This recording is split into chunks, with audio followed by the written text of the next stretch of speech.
Então, pessoal, então, capelões de excelência, nós vamos falar agora da modalidade Gaditas. Por que nós vamos falar da modalidade Gaditas? Porque o comportamento do Gadita dentro da palavra de Deus é o que a gente pode dizer que sintetiza, que resume tudo aquilo que precisa ter o caráter de um capelão. Tudo aquilo que um capelão precisa ter, tudo aquilo que um capelão precisa fazer.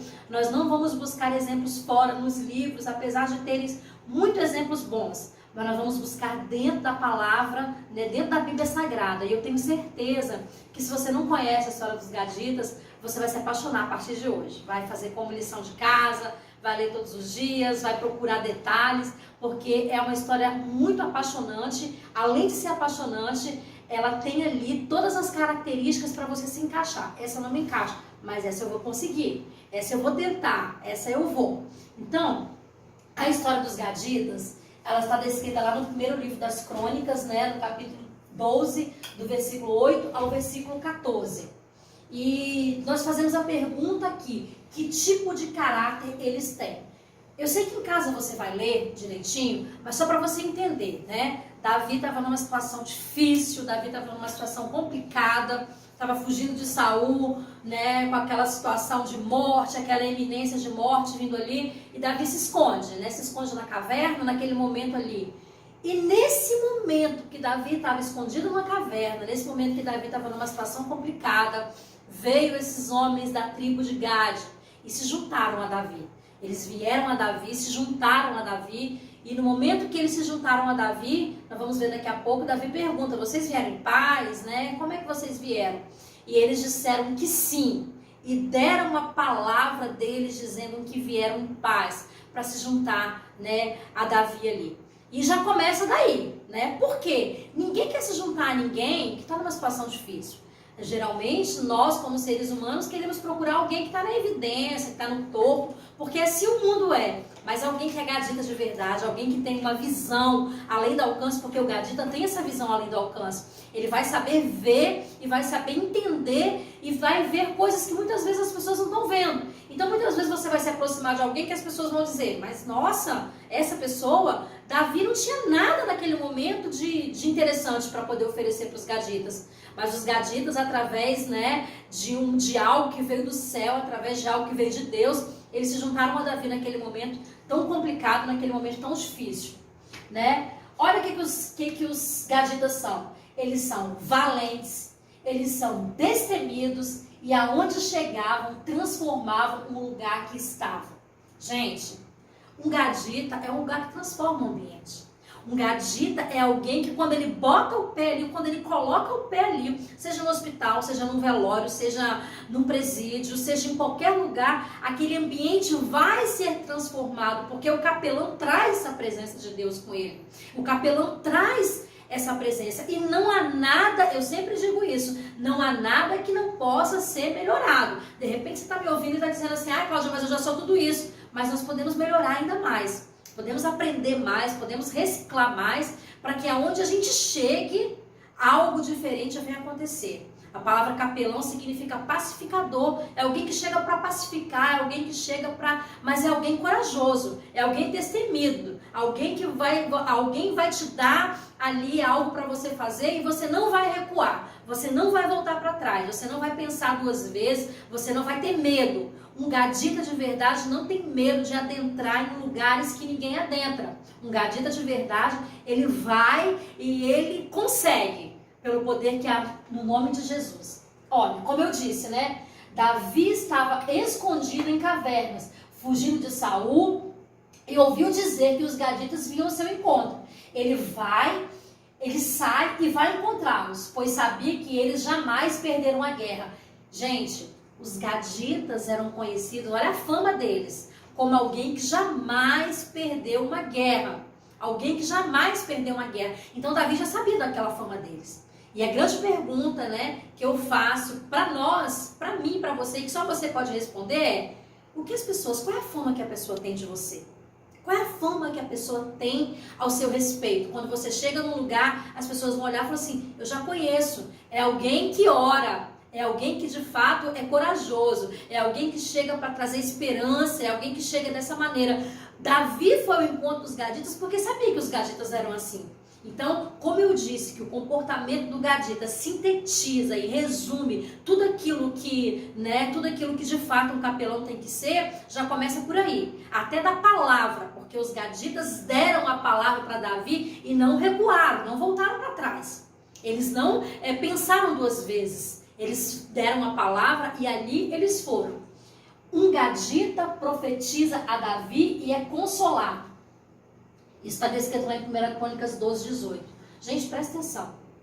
Quando nós falamos de alguém que nunca perdeu guerra, que nunca perdeu batalha, que assim eram os gaditas, é claro que vem na nossa mente, você constrói a imagem de alguém sisudo, de alguém, com um rosto muito ali focado, apropriado para aquele momento. É assim que você vê, é assim que a gente imagina uma pessoa de guerra.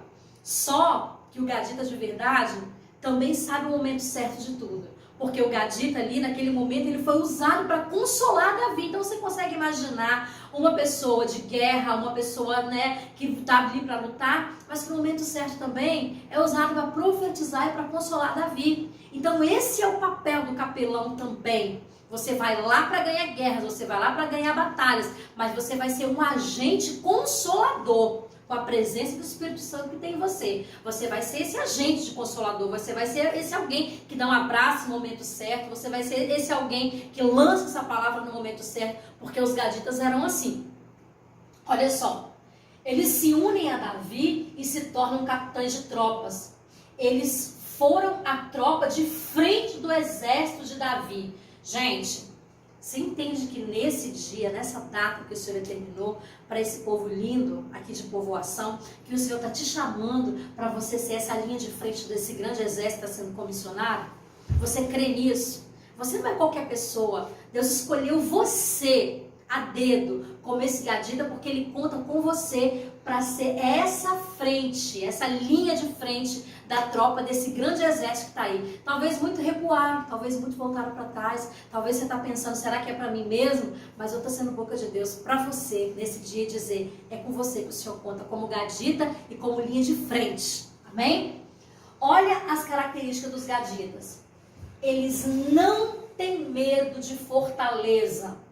Eles enfrentam qualquer fortaleza com ousadia. Não tem medo de guerra. É líder de guerra, é um homem de destreza preparado para a peleja. Nós não estamos falando com gente medrosa. Nós não estamos falando com gente que pensa duas vezes. A gente não está falando com gente que simplesmente, eu não sei, pastor, não sei se dá para mim. Não, estou falando com gente de decisão. Eu gosto de gente decidida e a Bíblia lida com pessoas decididas. Observe que quando Neemias estava na fortaleza de Suzã, confortavelmente ali, e que de fato ele foi chamado, quando ele passou aquele tempo orando, 3 meses de oração, de jejum, de oração, se rasgando na presença do Senhor, quando o rei Ataxerxes chamou e perguntou para ele, Neemias, o que você precisa? Gente, ele não pensou duas vezes. Ele não foi consultar, ele falou, eu preciso de madeira, eu preciso de carta para passar de um lugar para o outro e provar que eu não sou um fugitivo. Nós estamos falando de alguém que tem coragem, alguém que enfrenta e alguém que não pensa duas vezes para resolver o problema. Alguém que fala assim, eu posso contar com fulano. Alguém tem que pensar em você na hora de ter uma batalha e na hora de ter uma guerra, porque é assim que os gaditas eram. Poderiam contar com os gaditas. Vamos lá?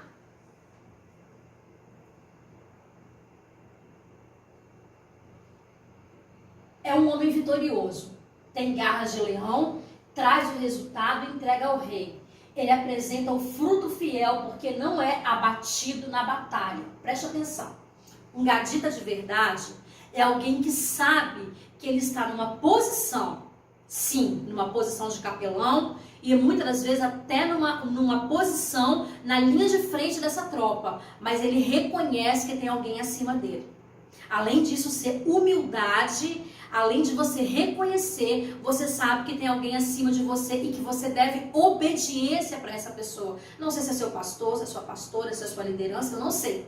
Mas eu só sei que um gadita, ele tem compromisso com Deus, mas ele tem compromisso com o homem também aqui embaixo. Ele vai entregar o fruto fiel daquilo que ele fez, porque os gaditas faziam isso. Os gaditas não recuavam. Davi ele tinha plena certeza, uma convicção absoluta de que ele podia contar com os gaditas. Eles não iam deixar o trabalho no meio do caminho, eles não iam negociar outras coisas, eles tinham um foco, eles tinham um alvo, eles sabiam a quem deveriam agradar, a Deus e aquela pessoa que estava ali. Tanto é, nós não estamos falando de puxa-saquismo, que às vezes as pessoas confundem as coisas. Quando fala de um fruto fiel, é falar de entregar, é de trazer resultado, é de simplesmente chegar e falar, aconteceu isso, isso e isso. É a pessoa que deve obediência a alguém. Nós temos aqui nessa terra algumas lideranças que nós somos submissas a essas lideranças e nós precisamos obedecer. Então o gadita de verdade, ele entende isso. Ele entende que muitas vezes ele está numa linha ali de frente, mas tem alguém acima dele, ele deve obediência. Esse negócio de falar, eu não tenho compromisso com você, tem sim. Porque o próprio Jesus, ele nos deixa como exemplo. Crescia na graça e no conhecimento. O próprio Jesus, ele tinha preocupação. A preocupação no sentido de dizer, o que as pessoas estão falando de mim lá fora? O que as pessoas pensam de mim? Né? Ele tinha essa curiosidade de falar isso com os discípulos. É interessante que Davi, ele só pensou, ai, que saudade da água de Belém, né? Ele chegou a falar, não só pensou. E os gaditas que estavam ali quiseram agradar Davi. Como eu disse, não estava falando de puxa-saquismo, estão falando de alguém que estava ali para agradar aquela liderança que estava ali. Eles assim fizeram. Guarde essa frase que eu vou dizer para você. A honra que você honra alguém é a honra que você vai ter também no futuro. A Bíblia tem princípios, e um dos princípios que diz é aquilo que nós plantamos, nós vamos colher. Então, se eu planto honra, eu vou colher honra no meu ministério. Eu vou colher honra naquilo que eu vou fazer. Se eu honrei alguém de fato como deveria honrar, quando eu estiver nessa mesma posição, Deus também vai providenciar para que haja a mesma honra. Então, muito cuidado com aquilo que nós fazemos, com aquilo que nós agimos, com aquilo que nós achamos que devemos fazer, com nossos achismos. Nós devemos entender tudo isso para que esse princípio não seja quebrado. Amém? Vamos lá, vamos continuar. O que é o fruto fiel? Né? João 15,16 descreve isso com muita categoria. Eu tenho certeza que você sabe muito bem disso e a partir de hoje vai fazer de tudo para que esse fruto fiel seja sempre uma constante na sua vida. Armado com escudo e com lança, está pronto para o ataque e para a defesa. Haverá momentos que precisará atacar e para isso usará a lança. A lança não é usada por qualquer pessoa, mas por quem é adestrado. Presta atenção. Os gaditas, eles tinham lança e eles tinham escudo. Se nós formos lá para Eclesiastes 12, nós vamos ver o quê? Que é um tempo determinado para tudo. Há momentos que eu vou ter que me defender, mas há momentos que eu vou ter que atacar. Há momentos que eu vou ter, eu sempre digo isso, há momentos que eu vou ter que pegar e doar muita coisa. Mas ali quando a mulher tomou posse daquele azeite, o profeta disse para ela assim, vai, vende e vive do resto. Às vezes nós temos que ter algum discernimento de algumas coisas que nós vamos fazer. Quando nós fomos comissionados para uma guerra, nós precisamos entender o tempo de atacar, o tempo de se defender, o tempo de calar, o tempo de recuar. E tudo isso, quando um gadita, quando alguém que está vivendo a palavra de verdade, quando alguém se interessa por isso, quando alguém gasta tempo com isso, com Deus, quando alguém gasta tempo com Bíblia, a Bíblia vai fornecer isso para nós. O próprio Deus vai dizer para nós qual o momento de você atacar, qual o momento de você defender. Ai, Cláudia, misericórdia, eu nunca vou atacar. Nós não estamos falando de falsa humildade, nós estamos falando de guerra. Nós estamos falando que nós estamos vivendo o tempo inteiro de guerra. Em todos os lugares que nós formos adentrarmos como capelão, há uma batalha espiritual. Então nós temos que ter ciência disso. Além de ter ciência, entender que a nossa luta não é contra carne e sangue, mas contra principados e potestades. Então eu tenho posse de um escudo, eu tenho posse de uma lança. E eu tenho que saber o momento certo de usar. Eu tenho que ter destreza para usar aquilo que o Senhor me deu. Eu tenho que ter destreza nos materiais que a terra, que o próprio céu me deu de presente. Então, se eu não conseguir ter destreza naquilo que o próprio Deus me deu, aí eu vou colocar a culpa no diabo. Vou dizer, não deu certo, porque aconteceu isso, porque aconteceu aquilo. Não. Porque, de fato, eu não empenhei tempo suficiente para que eu pudesse ter destreza para isso. Já reparou quando você vai fazer alguma coisa? Seja manualmente falando, você vai colar alguma coisa, um exemplo. os primeiros vão sair meio ruim, mas depois quando você toma um certo tempo fazendo aquilo, já se torna automático. Assim é nós como os capelães, assim é nós como gaditas. Nós vamos gastar tempo e nós vamos ter destreza naquilo que o Senhor nos deu. Nós vamos ter destreza com a palavra de Deus, destreza com a palavra ao falar, tudo isso. Então você tem escudo e você tem lança. Você precisa entender o momento certo de atacar, o momento certo de recuar, o momento certo de se defender. No mundo espiritual, toda flecha, toda lança que o Senhor colocar na sua mão, você tirará da aljava e não errará o alvo. O gadita sabe o momento certo para atacar e o momento certo para se defender. Então, gente, isso é muito importante. Seja qual for a instituição que você adentrar, seja qual for o local que você for chamado, o Senhor é suficientemente grande para te capacitar, para que você possa saber entrar e poder sair.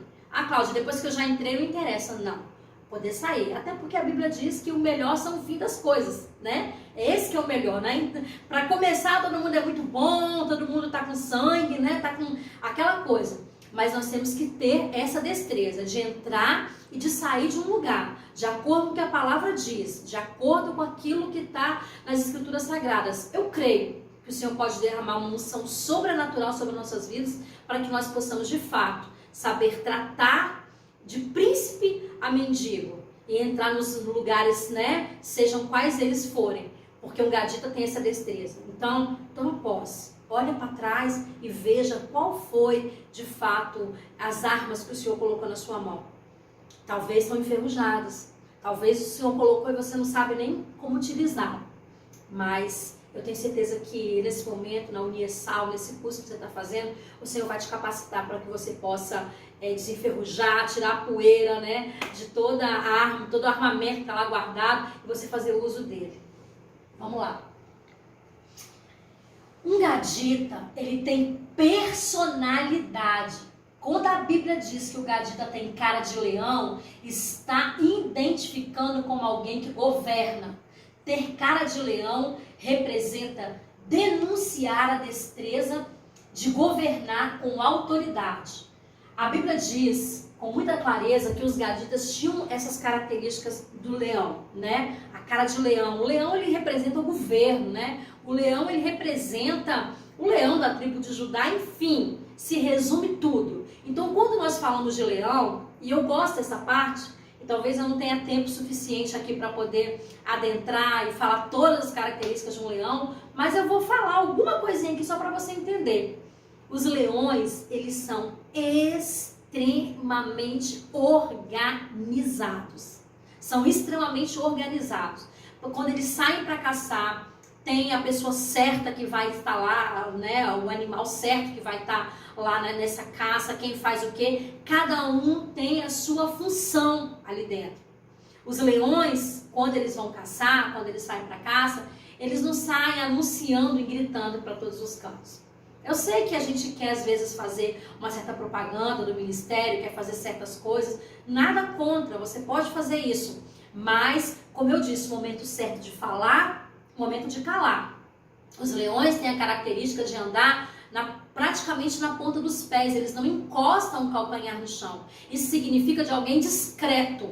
Quando nós falamos de guerra, nós falamos de alguém discreto, principalmente, né, para as mulheres, porque a Bíblia fala isso com muita clareza, né, como joia, como ouro, como joia no focinho de porca, assim é uma mulher sem descrição. Você já imaginou alguém que não tem descrição? Que chega no hospital e não tem descrição, que chega num lugar e não tem descrição. Por isso que eu falei no começo, que a gente tem que ser gadita, tem que ser capelão antes de pegar essa credencial na mão. Você já tem que ter essas características. Você só vai melhorar, porque eu tenho que ser essa pessoa discreta, eu tenho que ter uma palavra de esperança, eu tenho que ter tudo isso.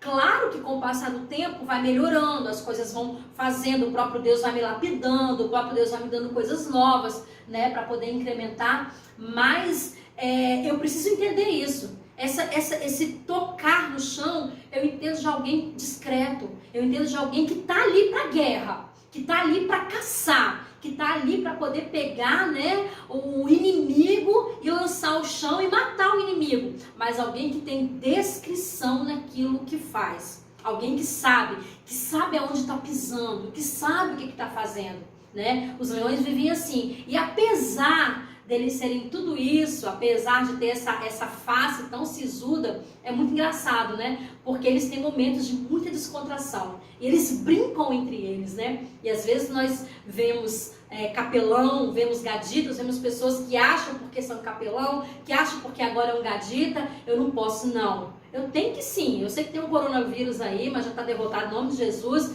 Abraçar as pessoas, olhar no olho das pessoas, sabe como? Ter um momento de carinho com alguém que é do nosso grupo, porque os leões ali, eles fazem isso. Eles têm esse momento de confraternização, eles têm esse momento, sabe, que eles estão entre eles e eles não têm medo de demonstrar carinho entre eles. Falta isso muitas vezes em nós, para ser chamados como gaditas, demonstrar um verdadeiro carinho, um verdadeiro amor para quem está junto conosco. Para quem está na guerra junto conosco, na batalha junto conosco, né? É visível que falta isso no nosso meio. Eu sei que muitas pessoas têm um histórico de vida muito difícil e a gente percebe isso até no momento de abraçar, essa pessoa não consegue, talvez, se lançar num abraço ali. E você, como capelão, vai encontrar muito isso. Vai encontrar gente que nunca foi abraçada na vida, verdade. Gente que nunca talvez recebeu um abraço, que nunca recebeu nada. E você vai ser talvez um divisor de águas na vida daquela pessoa. E vai dizer assim, no dia que eu recebi o abraço daquele homem, no dia que eu recebi o abraço daquela mulher, no dia que eu recebi uma palavra de esperança, no dia que aquela pessoa tirou um tempo e olhou no meu olho, né, de fato, para que eu pudesse mudar de vida, e isso nunca mais vai ser esquecido. Vamos lá? É veloz como a gazela. O gadita é veloz como a gazela das montanhas. Uma gazela pula em média 6 metros para cima e 9 metros para frente, de forma que corre em uma velocidade muito grande para fugir do predador, a ponto de ele ficar cansado e desistir dele. Quem nos compara com uma gazela, quem fala isso, é a Bíblia. A gazela é um exemplo de alguém, de um animal veloz. E nós precisamos ter essa velocidade no momento certo. Só para você entender porque a Bíblia diz isso, eu vou falar para você aqui agora uma curiosidade. Quando a gazela está fugindo do predador, o predador é alguém que quer comer a gazela, né? Que quer matar a gazela para se alimentar. Então a gazela começa a correr. E no momento que a gazela corre, que ela está correndo, ela começa a exalar um cheiro característico. Cheiro esse que o predador vem atrás porque o cheiro exala com muita força. E o predador está correndo atrás. Mas a gazela é um animal que ela consegue sentir o cheiro de água muito forte. Às vezes tem os lençóis d'água, que são aqueles que estão subterrâneos, e a gazela tem um olfato apurado para sentir isso. Então a gazela, ela sente o cheiro das águas, ela sabe que tem algo ali, que é a água, e ela começa a cavar.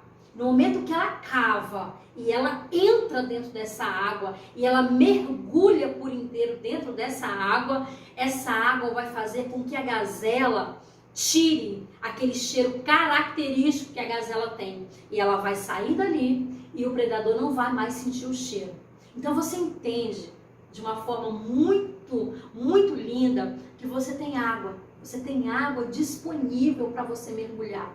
Se alguma coisa não está dando certo, se o predador, né, tá vindo atrás de você e tá com tanta facilidade conseguindo aquilo que ele quer, te matar espiritualmente, fazer tantas outras coisas, talvez estejamos na hora de nós admitirmos e mergulharmos nessas águas. Águas vivas, né? Água que não tem igual, água que de fato vai me tirar o resquício do mundo, o cheiro que ainda resta, porque nós não somos perfeitos. Todo dia tem alguma coisa que precisa ser aprimorada em nós. Todo dia tem algo que precisa ser melhorado em nós. E quando a gente entende isso, corre, né, daquele que está nos... Sim, vai ter momentos que nós vamos ter que correr. Ah, Cláudia, mas eu enfrento. Não, eu disse que a gente vai ter momento de se defender e momento de atacar. José é um exemplo disso, gente. José estava ali e ele simplesmente, né, correu como tinha que correr. E ali nós temos a história de José, porque José poderia ter terminado, ele escolheu o final dele, como o governador do Egito ou como o amantezinho da mulher de Potifar. Então, o final da nossa história, aquilo que vai acontecer conosco, não é o nosso vizinho que escolhe, não é o nosso pastor que escolhe, não é alguém que a gente vai colocar a culpa, quem escolhe sou eu. Eu escolho me defender, eu escolho atacar quando tiver que atacar, e eu preciso entender e reconhecer quando eu preciso mergulhar nessas águas. Os gaditas eram alguém comparado a uma gazela, ou seja, alguém que quando era necessário mergulhava mesmo. O mergulho tem a ver com submissão, tem a ver com humildade. Olha lá Naamã, não tinha nada de esotérico para ele dar 7 mergulhos, mas a obediência, o reconhecimento, que alguém falou, o reconhecimento que eu sozinho, eu não sou nada, eu sozinho eu não posso, mas se eu mergulhar nas águas sagradas, se eu mergulhar nesse rio de água viva, eu tenho certeza absoluta que predador nenhum vai conseguir me encontrar. Vai ficar cansado, mas não vai achar não.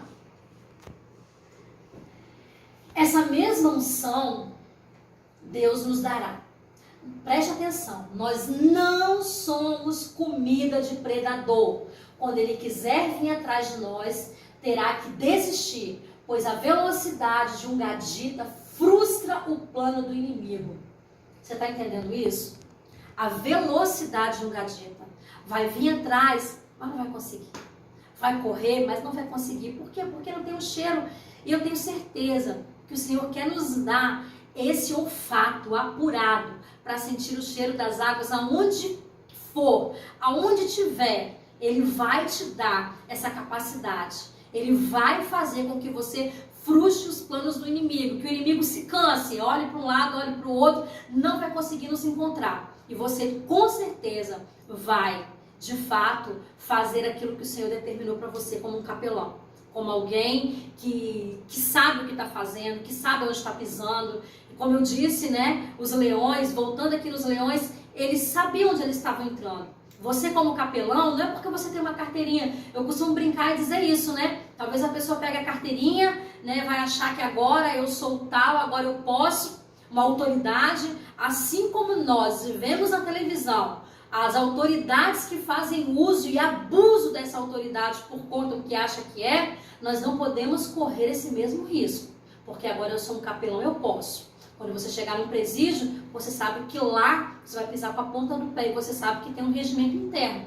Você vai para um orfanato, tem um regimento interno. Você vai para um asilo, tem um regimento interno. E se você não obedecer esse regimento interno que tem ali, as leis que aquele local determina, você não vai adentrar mais ali. Porque você vai estar fazendo uso indevido da sua autoridade. Então você precisa entender isso. Você precisa entender, você precisa conhecer o terreno que você está indo. Quando você vai para o hospital, você vai procurar saber o que pode, o que não pode. E não vai fazer nada que seja escondido. Ah, não, mas não pode levar óleo. Não, mas eu vou levar no meu bolso escondido. Não, você já vai ser frustrado. Porque o Senhor não trabalha com base de mentira. Deus não trabalha com mentira. Deus não trabalha com coisas escondidas, com coisas ocultas, né? Você tem que entender que naquele momento ali, você tem alguém que está acima de você e você precisa obedecer. Porque muitas pessoas já perderam, né, a credencial, a nossa comandante, né, vai dizer isso depois para vocês, que já perdeu até algum presídio, foi uma luta para conseguir entrar lá de novo. Por quê? Por conta de gaditas de capelão que achavam que podia fazer aquilo que eles querem. E não é bem assim. Há toda uma obediência, há todo um regimento que vocês precisam obedecer, há todo um terreno que você precisa conhecer, toda uma descrição que você precisa ter para que você possa fazer isso. Para que você possa exercer com excelência o papel que o Senhor te deu. Para que você possa fazer bem feito. Para que você possa entregar para alguém o fruto fiel, para que você possa ligar para a comandante e falar, foi assim, assim, assim, assim. E não ela ter que receber um telefonema inusitado dizendo assim, olha, pastora, não dá mais, não quero mais, não dá, essas pessoas não dá para ficar mais aqui, porque é assim que acontece. Mas eu tenho certeza que quando nós estamos dentro da palavra, Quando nós entendemos isso, quando o Espírito Santo nos dá esse sopro, derrama sobre nós essa sabedoria incrível, você vai conseguir adentrar dentro desses lugares. E não só adentrar, e sair com a sua cabeça erguida, porque você foi alguém que obedeceu, você foi alguém que foi discreto, você foi alguém que mergulhou na palavra, você foi alguém que deu sua palavra como os gaditas deram. Eu disse para você, a capelania não está aqui à toa. Eles não fizeram a lei da capelania à toa, porque eles sabem que os políticos não vão dar conta.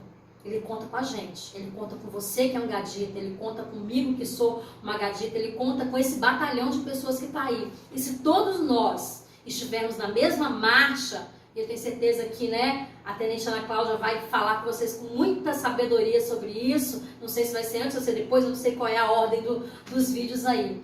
Mas a gente vai entender isso. E quando a gente acha, né, como bom pentecostais que somos, achamos que a marcha é quando tá todo mundo lá fazendo as coisas. Não, a marcha ela tem um ritmo. Se todo mundo não estiver no mesmo ritmo, não é marcha.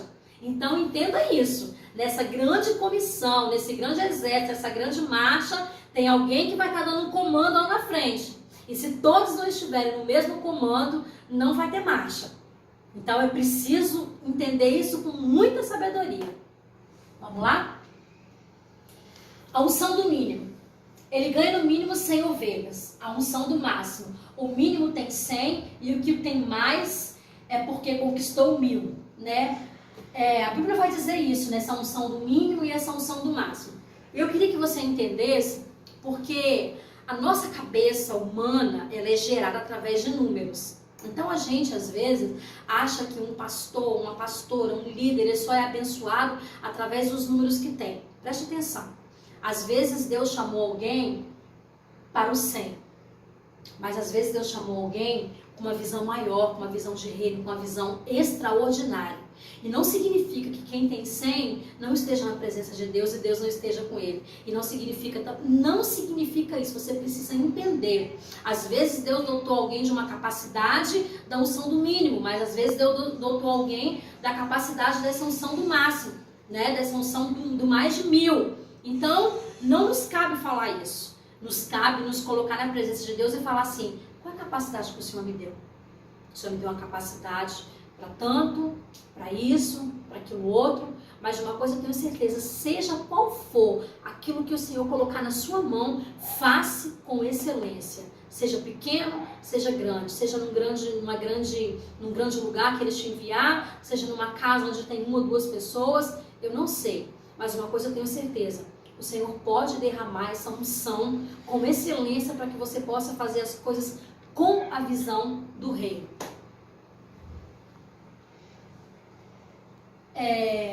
Tem o governo do Espírito sobre a sua vida.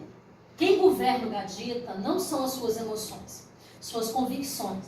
A Bíblia diz que o Espírito de Deus tomou Amazai e ele começou a profetizar e consolou o coração do rei. Gente, quem é de Deus, quem é gadita, quem é de fato um capelão, não dá para ser governado pelas emoções. O que é ser governado pelas emoções? A minha alma grita. Ai, hoje eu não quero. Ai, hoje eu não estou afim. Hoje eu estou fogo puro. Mas amanhã eu já estou entregando tudo e eu não quero mais nada. Nós estamos falando de gente sincera, que claro, com certeza absoluta, que